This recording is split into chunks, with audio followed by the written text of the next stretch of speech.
ज्येष्ठ खासदार शरद पवार बारामती तालुक्यातील माळेगावमध्ये पोहोचले। त्यांच्या गोविंद बाग या निवासस्थानी दाखल झाले। मध्यंतरी प्रकृती खालावल्यामुळे शरद पवारांना उपचाराकरता मुंबईला हलवण्यात आलेलं होतं। प्रकृती ठीक झाल्यानंतर आता ते पुन्हा आपल्या गोविंद बाग या निवासस्थानी दाखल झाले। छत्रपती संभाजीनगर जिल्हा परिषद अध्यक्ष पदाचा भाजपचा उमेदवार ठरलाय। भाजपकडून अविनाश गलांडे हे उमेदवारी अर्ज भरणार आहेत, तर उपाध्यक्ष पदासाठी जितेंद्र जयस्वाल, निखिल चव्हाण उमेदवारी अर्ज भरतील। संभाजीनगर जिल्हा परिषदेच्या अध्यक्षपदावरून राज्याच्या महायुतीमध्ये मिठाचा खडा पडलाय। शिंदे सेनेचे आमदार अब्दुल सत्तार यांनी एक मोठं वक्तव्य केलंय। भाजपनं आमचा केसांना गळा कापला असून याचा परिणाम राज्यात दिसेल। सुरुवात संभाजीनगर पासून झालेली आहे असं सत्तार म्हणाले।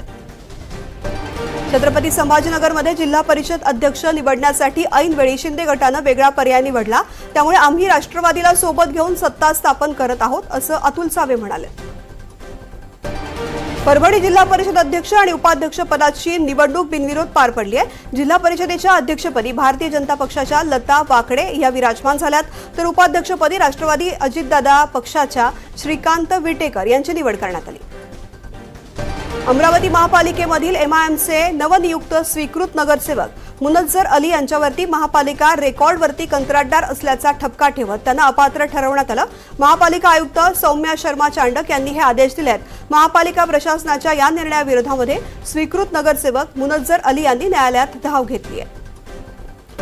सांगली जिल्हा परिषदेवरती अखेर महाविकास आघाडीचा झेंडा फडकलाय।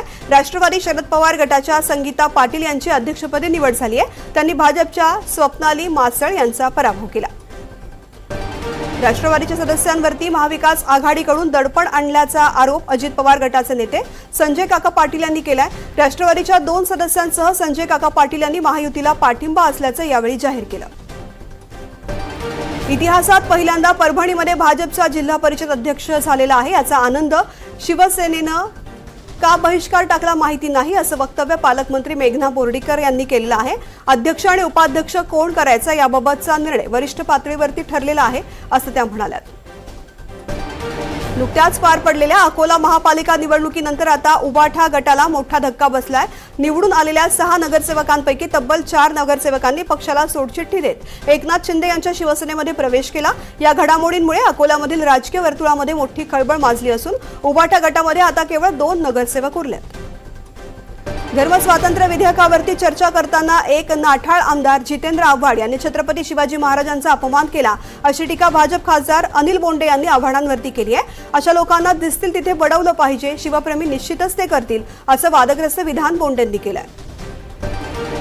मुख्यमंत्री देवेंद्र फडणवीस यांनी कोकणातील आंबा काजू शेतकऱ्यांसाठी मोठी घोषणा केली आहे। यंदाच्या हंगामात आंबा आणि काजू पिकांचं झालेलं मोठं नुकसान लक्षात घेता सरकार शेतकऱ्यांना वाऱ्यावर सोडणार नाही असा निर्धार मुख्यमंत्र्यांनी व्यक्त केला। चालू असलेल्या अर्थसंकल्पीय अधिवेशनाच्या समाप्तीपूर्वीच या नुकसान भरपाईची अधिकृत घोषणा केली जाईल असं त्यांनी स्पष्ट केलं। चंद्रपूर घुग्गुस परिषदेविरोधामध्ये भाजपा नगरसेवकांनी नगर परिषद कार्यालयात आंदोलन केलंय। आरओ मशीन सुरू करणं, पाणी पुरवठा सुरळीत करणं, सभेत एकही ठराव घेण्यात आलेला नाहीये, सभा घेण्यात आलेली नाहीये, नवीन काही गोष्टी मंजूर केलेल्या नाहीयेत। घुग्गुस नगर परिषदेमध्ये सत्ता स्थापन होऊन 3 महिने झालेत, कचरा गाडी सुरू केलेली नाहीये, स्वच्छता केली नाहीये, अशा विविध मागण्यांकरता आंदोलन करण्यात आलं। सिंधुदुर्गच्या कणकवली नगरपंचायतीमध्ये अखेर 5 सदस्यांची स्थायी समिती तयार झाली आहे। यामध्ये शहर विकास आघाडीचे 3 तर विरोधी पक्ष असलेल्या भाजपचे 2 सदस्य आहेत, तर एका सदस्यासाठी चिठ्ठीद्वारे निर्णय घेण्यात आला।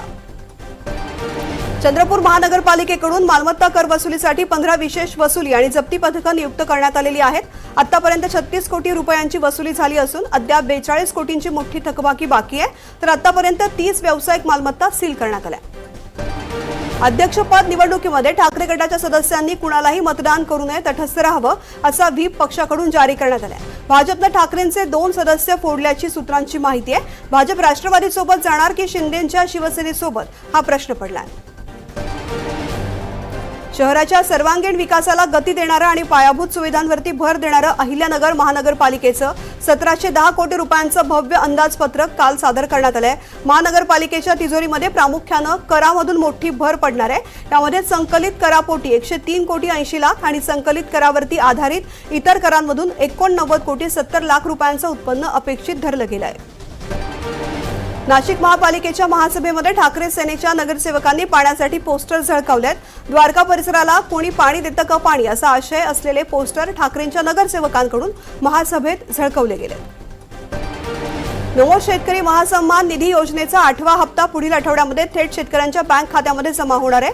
या हप्त्यासाठी 1774 कोटी निधी वितरित करण्यास मान्यता मिळालेली आहे. राज्यातील सुमारे 90,34,000 पात्र शेतकऱ्यांना या निर्णयाचा लाभ होणार असल्याची माहिती कृषी मंत्री दत्तात्रय भरणे यांनी दिली आहे.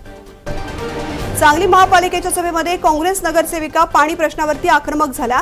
सभेत चक्क मोकळ्या घागरी आणून नगरसेवकांनी लक्षवेधी आंदोलन केलं, तर महापौर धीरज सूर्यवंशी आणि आयुक्त सत्यम गांधी यांना रिकाम्या घागरी भेट दिल्या. नागपूरमध्ये विश्व हिंदू परिषद विदर्भ प्रांताच्या नवीन कार्यालयाचं भव्य भूमिपूजन सरसंघचालक मोहन भागवत यांच्या हस्ते पार पडणार आहे. येत्या 20 मार्चला तुकडोजी पुतळा परिसरामध्ये कार्यक्रम होईल. सुमारे 4000 चौरस फुटांच्या प्रशस्त जागेवरती 5 मजली आधुनिक इमारत उभारण्याचं नियोजन केलं गेलं आहे. भाजप खासदार निशिकांत दुबे यांच्या भीमाशंकर मंदिर दर्शनानं नवा वाद निर्माण झाला. त्यानंतर तहसीलदारांनी दोघांना नोटीस बजावलेली आहे. स्थानिक पोलीस निरीक्षक आणि भीमाशंकर मंदिर ट्रस्टच्या पदाधिकाऱ्यांना नोटीस पाठवली गेली आहे. मंदिर भाविकांसाठी बंद असतानाही खासदार दुबेंना व्हीआयपी दर्शन दिलं गेलं होतं. कोरेगाव पूर्व, संकल्प, सहनिवास आणि रहेजा हाईट्समध्ये गेले 2-3 दिवस बिबट्याचा वावर वाढलाय. त्यामुळे नागरिकांमध्ये घबराहट पसरली आहे. 3 दिवसांपूर्वी संकल्प सहनिवासच्या प्रतिभा सोसायटीच्या मागे बिबट्यानं एका कुत्र्याला पकडून नेलं होतं. त्याच दिवशी मध्यरात्री बिबट्या नागरिकांना दिसला. मुंबई शहरात हरवलेल्या महिला आणि मुलांना शोधण्यासाठी विशेष मोहीम राबवली जाते.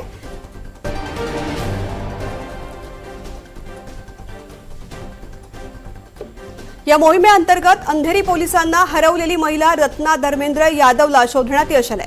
52 वर्षीय महिला अंधेरी पूर्व साईवाडी परिसरातून हरवलेली होती. तपासादरम्यान पोलिसांनी सीसीटीव्ही फुटेज आणि तांत्रिक विश्लेषणाच्या मदतीनं शोध मोहीम राबवली. अखेर चेंबूर परिसरात महिला सापडली. तिसरी मुंबई वसवण्यासाठीच्या भूसंपादनाचा मार्ग आता मोकळा झालाय.